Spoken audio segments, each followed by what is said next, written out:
आज जब अंतर्राष्ट्रीय बाजार में कच्चे तेल की कीमतें $100 प्रति बैरल से भी ज़्यादा हो गई हैं, तो भारत के लिए ये गंभीर चिंता का विषय है।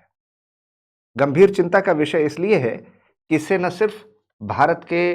निर्यात महंगे हो जाएंगे, बल्कि भारत से निर्यात होने वाली वस्तुएं, उनका आवागमन भी प्रभावित होगा और भारत में जो भी फास्ट मूविंग कंज्यूमर गुड्स हैं, वो सारा कुछ ट्रांसपोर्टेशन पर निर्भर करता है। वो चाहे सब्जियां हों, फल हों, दूध हों या हमारे रोज़मर्रा की ज़िंदगी में काम आने वाली दूसरी ज़रूरत की चीज़ें हों,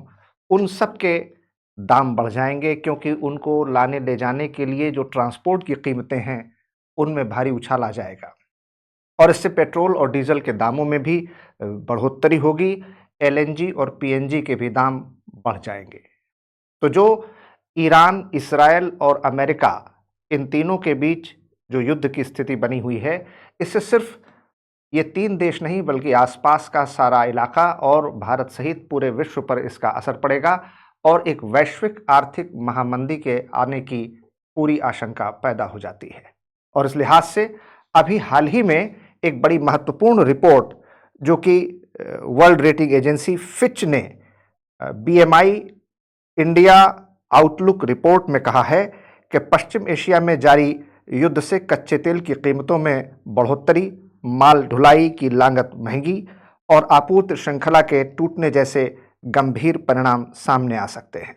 जैसा कि हम जानते हैं कि इसका असर भारत की जीडीपी पर 0.3 से 0.6 तक पड़ सकता है। जो हमारी जीडीपी है वो 0.3 से 0.6 तक कम हो सकती है।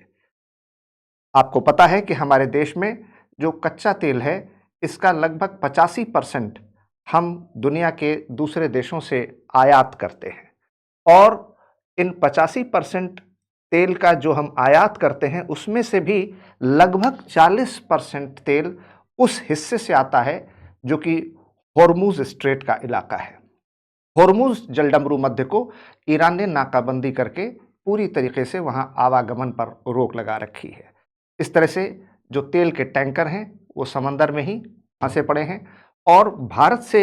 जो निर्यात होने वाला सामान है वो भी बंदरगाहों पर और हमारे जहाज़ों पर लदा पड़ा या रुका पड़ा हुआ है। इससे उनकी न सिर्फ कीमतें बढ़ रही हैं बल्कि हमारे निर्यात पर भी असर पड़ रहा है। इसको ध्यान में रखते हुए भारत सरकार ने एक इंटर मिनिस्टीरियल ग्रुप ज़रूर बनाया है और एक सिंगल विंडो सिस्टम और हेल्प डेस्क की स्थापना की है, लेकिन सिर्फ इतना करना ही पर्याप्त नहीं होगा। इसके लिए हमें वैश्विक स्तर पर गंभीर प्रयास करने होंगे। साथ ही साथ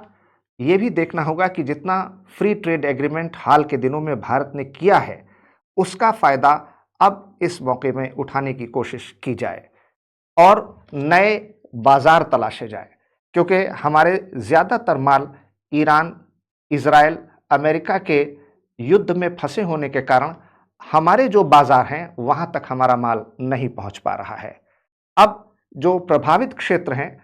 वहाँ पर अगर हम माल नहीं पहुँचा पा रहे हैं तो हमको नए बाज़ार की तलाश करनी पड़ेगी। इसके लिए हमें न सिर्फ अपने स्तर पर ये कोशिश करनी है कि ईरान, इज़राइल और अमेरिका के बीच युद्ध लंबा न खिंचने पाए, बल्कि ये भी कोशिश करनी है कि भारत अपने स्तर पर अपने निर्यातकों के लिए और देश के जो हमारे घरेलू ज़रूरतें हैं उनको पूरा करने के लिए सरकार कदम कैसे उठाती है। ये एक चिंता का विषय है, लेकिन इस पर ध्यान देने की ज़रूरत है।